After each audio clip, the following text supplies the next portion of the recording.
మనతో పాటు కార్పొరేటర్ శ్యామల గారు ఉన్నారు. ఇవాళ రాష్ట్ర వ్యాప్తంగా కేటీఆర్‌ని అరెస్ట్ చేస్తారు అని చెప్పి ఒక అంశం అయితే కనిపిస్తా ఉంది. ఇటు అధికార పార్టీ నుంచి అయితే ప్రభుత్వం నుంచి అయితే గట్టిగా ఒక ప్రయత్నం చేస్తా ఉందని చెప్పి కూడా బీఆర్ఎస్ నేతలు మాట్లాడుతా ఉన్నారు. మాట్లాడదాం మరి.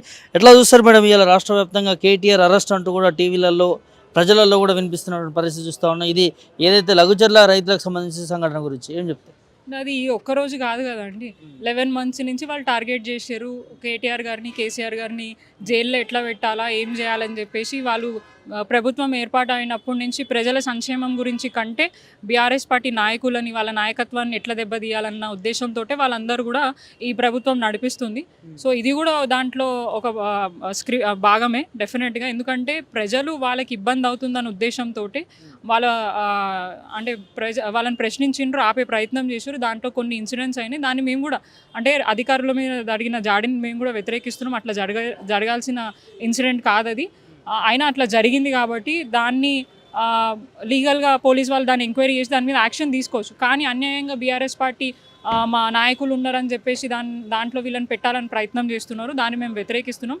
100% మా కేటీఆర్ గారు అయితే లేరు. ఎందుకంటే వాళ్ళు నిరంతరం మన రేవంత్ రెడ్డి గారు చేసే అన్యాయాలన్నీ ప్రశ్నిస్తున్నారు కాబట్టి ఆయనని కంట్రోల్ చేయాలి. ఎట్లా ఆయనను కంట్రోల్ చేస్తే కింద ఉన్న నాయకులందరూ కంట్రోల్ అవుతారన్న ఉద్దేశంతో వాళ్ళన్నీ ఇట్లాంటి లెక్కలు చేస్తున్నారు. మేము దాని అన్నింటినీ తిప్పికొడుతున్నాం కాబట్టి వాళ్ళు ఇప్పుడు ఏం చేయాలో కూడా ఈ అరెస్ట్ కూడా వాళ్ళకి భయమవుతుంది. చేస్తే ఏమవుతుంది, చేయకపోతే ఏమవుతుంది, అవి ఆ కన్ఫ్యూజన్లో కూడా వాళ్ళు రోజుకొక ఈరోజు చేస్తాం, ఆ రోజు చేస్తాం, ఈరోజు చేస్తాం, ఆ రోజు చేస్తామని రోజు దాన్ని డ్రాగ్ చేస్తూ ఉన్నారు. డెఫినెట్గా ప్రజలందరూ గమనిస్తున్నారు. ఇదంతా కూడా వాంటెడ్గా చేస్తున్నారు. ప్రజల పక్షాన వీళ్ళు ప్రతిపక్షంగా డెఫినెట్గా మేము ప్రజల పక్షాన్నే ఉంటాం. వాళ్ళు కొట్లాడుతున్నారు అని చెప్పేసి కేటీఆర్ గారిని టార్గెట్ చేసారు. ఏదో ఒకటి డే 1 నుంచి వాళ్ళు ఏదో ఒక ఇన్సిడెంట్, కాళేశ్వరం అని చెప్పేసి ప్లస్ ఈ formula, phone tapping, drugs, rave party అని ఏదో ఒక ఇన్సిడెంట్స్ని ముందుకు తీసుకొని వచ్చి దాన్ని సాగదీసుకుంటూ పోతున్నారు. ప్రజలు వాళ్ళ వెల్ఫేర్ స్కీమ్స్ గురించి అడగద్దు, డెవలప్మెంట్ గురించి అడగద్దు అని చెప్పేసి వాళ్ళు ఏదో ఒక కార్యక్రమాన్ని ముందు పెట్టి దాన్ని మర్చిపోయే విధంగా వాళ్ళు చేయడం జరుగుతుంది. కానీ ఎక్కడ సాల్వ్ అయితే వాళ్ళు తెలుసుకోవాలి కదా. వాళ్ళకి బుద్ధి లేక ఇవన్నీ పిచ్చి పిచ్చి లెక్కలు చేస్తున్నారు. ఈ ఫోకస్ ఏదో పోలీస్ డిపార్ట్మెంటే కానివ్వండి, గవర్నమెంటే కానీ ఇదే ఫోకస్ ప్రజల మీద పెట్టుంటే వాళ్ళు ఇచ్చిన గ్యారంటీలు ఫుల్ఫిల్ చేస్తుండే, వాళ్ళు ఇంత ఇబ్బంది పడకపోతుండే, మీ అందరి ముందు మీడియా ముందు వచ్చి వాళ్ళ బాధలు చెప్పుకునే పరిస్థితి రాకుండా. ప్రజాపాలన అన్నారు, ప్రజలు డైరెక్ట్గా వచ్చి మాకు దరఖాస్తులు ఇవ్వచ్చు, మీ సమస్యలన్నీ మాకు చెప్పుకోవచ్చు అని చెప్పడం జరిగింది. మేము కంచెలు తీసేస్తున్నామని అన్నారు. కానీ అవన్నిటి కూడా ఇప్పుడు క్లియర్గా కనిపిస్తున్నాయి. ఇంకా పెద్ద పెద్ద వేసి ప్రజలను రానియకుండా ఎక్కడికక్కడ అరెస్టులు చేయించి వాళ్ళని ఇబ్బంది పెట్టే ప్రయత్నం చేస్తున్నారు. ఎవరు ఏది అడిగినా కూడా ఇమీడియట్గా సోషల్ మీడియాలోనో కానివ్వండి, మీడియా ముఖంగా కానివ్వండి, వారి బాధను వ్యక్తం చేసుకుంటూ వాళ్ళ మీద కేసులు పెట్టి వాళ్ళని ఇబ్బంది పెట్టే ప్రయత్నం చేస్తున్నారు. అయినా కూడా ప్రజలు వెనకపోతలేరు, నాయకులు వెనకపోతలేరు. వాళ్ళు చేసే వైఫల్యాలను ఎండగడతానే ఉన్నారు నిరంతరం. దాన్ని ఆపడానికి మా పార్టీ నాయకులను కూడా ఫోకస్ చేయడం జరిగింది. ఎవరు ఏం చేసినా కూడా డెఫినెట్గా మేము ఎదుర్కొంటాం, లీగల్గా కూడా ఎదుర్కొంటాం, వాళ్ళకి సపోర్టివ్గా ఉంటాం, ప్రజలకు ఉంటాం, మా నాయకులకు కూడా ఉండడానికి తెలుసు. లఘుచర్లకు సంబంధించి మీరు కూడా చూసే ఉంటారు. అక్కడ ఎవరైతే ఈ అఘాయిత్యం చేసినటువంటి రైతులు ఉన్నారో వాళ్ళు రైతులు కాదు, వాళ్ళకి అసలు భూమే లేదు. బీఆర్ఎస్ నేత ఎవరైతే సురేష్ ఉన్నారో తనకు ఎలాంటి భూమి అక్కడ లేదు. ఇంకా చాలామందికి కావాల్సుకునే బీఆర్ఎస్ నేతలు ఈ దాడికి పాల్పడ్డారు. దీంట్లో ప్రధానంగా కేటీఆర్ కూడా ఉన్నారని చెప్పి మాట్లాడుతూ ఉన్నారు కదా, దీనికి ఏం చెప్తారు? ఇప్పుడు భూమి లేనిదే ఆయన స్వయంగా నాకు ఉంది అని చెప్పేసి అంత ధైర్యంగా వచ్చి చెప్పట్లేదు కదా ఒక కలెక్టర్కి. అండ్ ఏ ఇన్సిడెంట్ జరిగినా ఏది జరిగినా ప్రభుత్వంకి డెఫినెట్గా ఇంటెలిజెంట్ రిపోర్ట్ అనేది ఉంటుంది. ఇప్పుడు ఏ చిన్న విషయమైనా కూడా మా ఇళ్ళ ముందు, మా పార్టీ ఆఫీసుల ముందు, మా బీఆర్ఎస్ పార్టీ నాయకుల ముందు, అందరి ఇళ్ళ ముందు పోలీసు వాళ్ళని అంతగానని డిప్లాయ్ చేస్తున్నారు. ఏదో ఒకటి ఇంటెలిజెంట్ రిపోర్ట్ ఉంటేనే కదా. సో అంత పెద్ద ఇన్సిడెంట్ జరుగుతుందని వాళ్ళకి తెలిసినప్పుడు వాళ్ళు అక్కడ పోలీసు వాళ్ళు ఉండాలి, అక్కడ లేరు. అంటే వాంటెడ్గా వాళ్ళే అక్కడ క్రియేట్ చేశారు. ఇట్లా ఒకటి ఇన్సిడెంట్ జరిగితే మనం వీళ్ళని టార్గెట్ చేసి లోపలేయాలని ప్రయత్నం చేస్తున్నారు. ఒక రైతు పోయి ఆయనకు భూమి లేకపోతే అంత ధైర్యంగా ఎట్లా చెప్తారు? ఆయనకు కూడా వెరిఫై చేస్తే నా మీదకి వస్తుందన్న భయం కూడా ఉంటుంది. సో అట్లా ఉన్నాక ఆయన ఎందుకు పోయి అట్లా చెప్పడం జరుగుతుంది? ఇవన్నీ ఫాల్స్ ఎలిగేషన్స్. వాంటెడ్గా మా నాయకులని, అక్కడ ఉన్న ప్రజలని భయభ్రాంతులకు గురి చేసి వాళ్ళ మాట్లాడకుండా వాళ్ళ భూములు ఇచ్చేసేయాలన్న ప్రయత్నమే కాంగ్రెస్ పార్టీ చేస్తున్నారని క్లియర్గా తెలుస్తుంది. ప్రజలందరూ కూడా అర్థమవుతుంది. ఇప్పుడు చూసుకుంటే ఊర్లలో కంప్లీట్గా ఇంటర్నెట్ బంద్ చేయడం, మీడియా పోనీయకుండా ఉండడం, సో సైలెంట్ చేసేసారు. ఇప్పుడు పోయి ఎవరైనా ఏమైనా అడిగినా కూడా వాళ్ళని దౌర్జన్యంగా ఇదేంది పోలీస్ స్టేషన్కి పిలిచి కొట్టి వాళ్ళ భూములు లాక్కునే ప్రయత్నం చేస్తారు. ఇప్పుడు ఎవరు పోయి అడగద్దు చేయొద్దు అని చెప్పేసి. సో ఇవన్నీ కూడా ప్రజలు గమనిస్తున్నారు. ఏది చేసినా కూడా న్యాయస్థానంలో అన్నీ తేల్చాల్సిన అవసరం ఉంటుంది కాబట్టి అక్కడ మాకైతే నమ్మకం ఉంది. ఇవన్నీ ఫాల్స్ ఎలిగేషన్స్ పెట్టి మమ్మల్ని ఇబ్బంది పెట్టే ప్రయత్నాలు చేస్తాయి. ఎందుకంటే హాలిడేస్ ఉన్నాయి.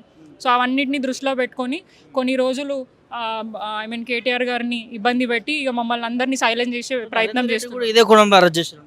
100% అండి. ఇప్పుడు ఆయన ఒక మాజీ ఎమ్మెల్యే, ఆ లోకల్ అక్కడ వాళ్ళ ఎమ్మెల్యే స్వయంగా సీఎంఏ ఉండి ఆయనకు వాళ్ళకి ఆ ప్రజలకు టైం ఇస్తలేరని చెప్పేసి మాకు సపోర్ట్ చేసే వ్యక్తులు ఎవరు ఉన్నారని అక్కడ ఉన్న ప్రజలు వివిధ పార్టీ నాయకులను కలవడం జరిగింది. దాంట్లో మా పార్టీ నాయకుడిని కూడా కలిసిండు. ఆయన ఒకప్పుడు ఎమ్మెల్యే ఉండే, ప్రజల సమస్యలు ఆయనకు ఐడియా ఉంది కాబట్టి వాళ్ళ కాన్స్టిట్యున్సీలోనే ఫార్మాసిటీ గురించి పెడుతున్నారు. ఎందుకంటే ఫార్మాసిటీ అనేది అక్కడ ఉన్న వాళ్ళకి ఇబ్బందికరమైన ప్లేస్ అది.